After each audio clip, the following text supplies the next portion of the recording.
Na aula passada você viu que é possível centralizar atributos e métodos em comum de um conjunto de classes em superclasses, utilizando o conceito de herança da programação orientada a objetos. Esse conceito gera um relacionamento entre essas classes do tipo E1.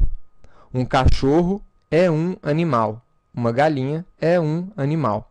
E você pode utilizar essa característica de herança quantos níveis você achar necessário para a sua aplicação. A herança, ela traz muitos ganhos para você, como foi visto na última aula.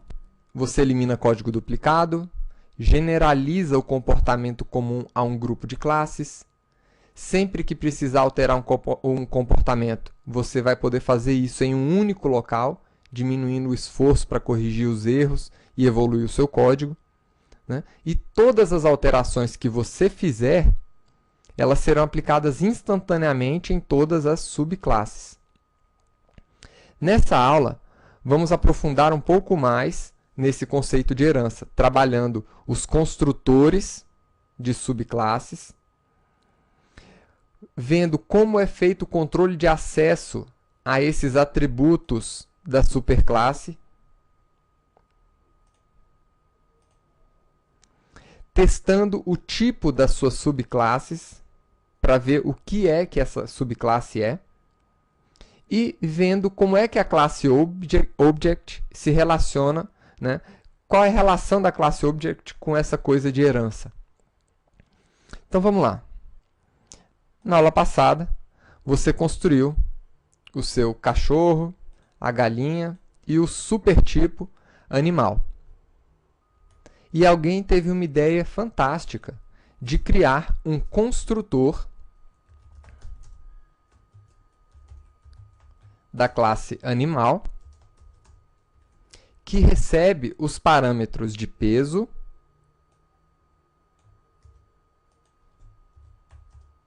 e de comida, para inicializar essas variáveis automaticamente. Com this peso e comida. Você viu na aula de construtores que é possível chamar um construtor dentro de outro construtor da seguinte forma. Com a palavra-chave this, que representa este objeto, esta classe, você pode chamar o outro construtor. Então, aqui eu estou chamando esse construtor com os dois parâmetros. Mas como é que você pode chamar um construtor de uma superclasse? Assim que eu criei o meu construtor com os dois parâmetros, e eu não tenho mais aquele construtor padrão, o meu compilador reclama, né? Ele não conhece mais o construtor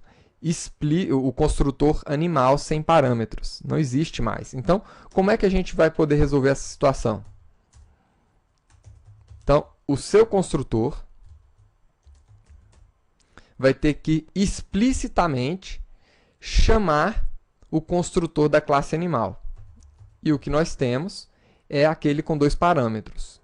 Sempre que você quiser se referenciar à sua superclasse, você utiliza a palavra-chave super. E para chamar um construtor dessa superclasse, você abre e fecha os parênteses e informa aqui, né, os parâmetros. Então, a comida desse cachorro é carne. Informa os parâmetros para o seu construtor. Vou colocar um peso padrão aqui de 30 quilos. E é isso aí. A mesma coisa com a galinha agora.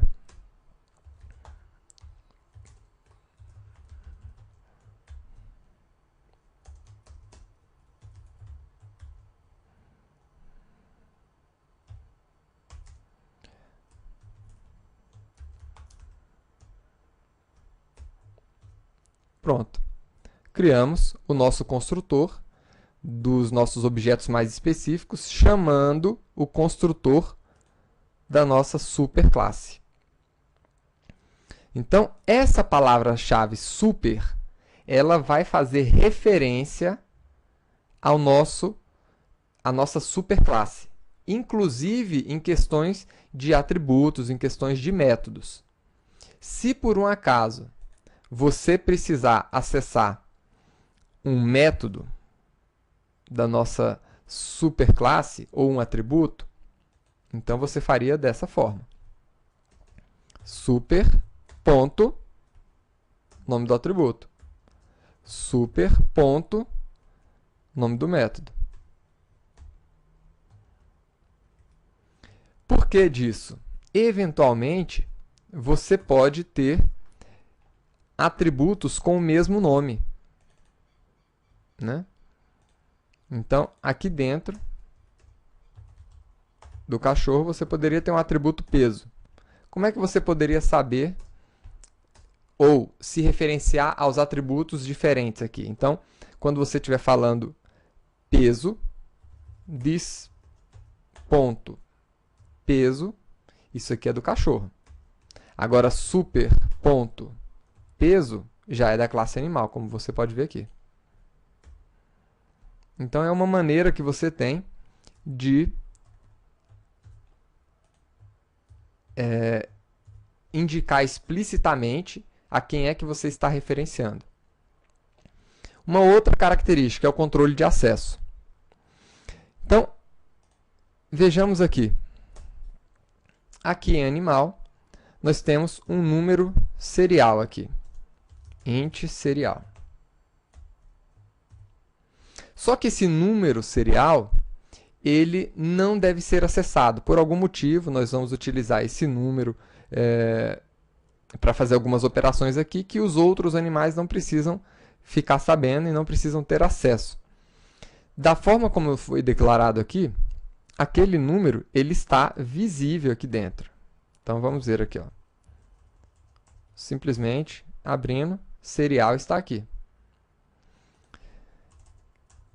Para tirar esse acesso das subclasses, você pode colocar esse atributo como privado. A partir daí, essas classes já não vão ter mais acesso. Ele não aparece, mas aqui não está mais disponível. Isso aqui você já viu nos modificadores de acesso. Outra coisa. Se você quiser que um atributo seja visto apenas pelas subclasses, aí você pode utilizar a palavra-chave, o modificador protected. E ele vai aparecer aqui e só vai aparecer para subclasses.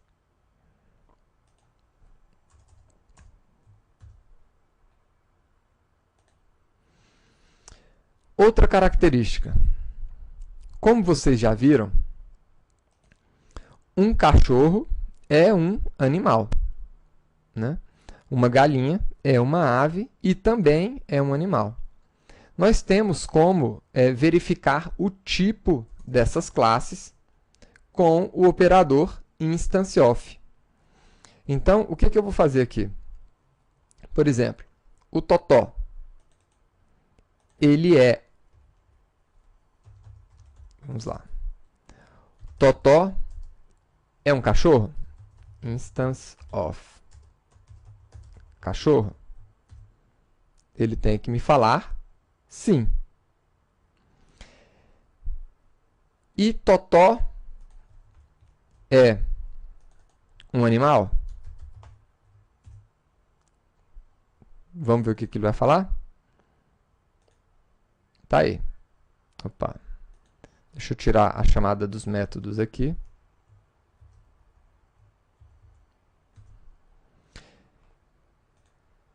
Então, o Totó é um cachorro e o Totó é também um animal.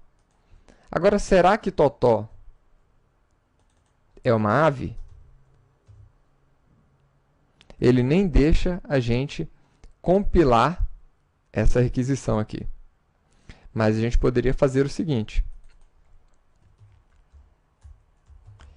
indicar um tipo mais genérico aqui.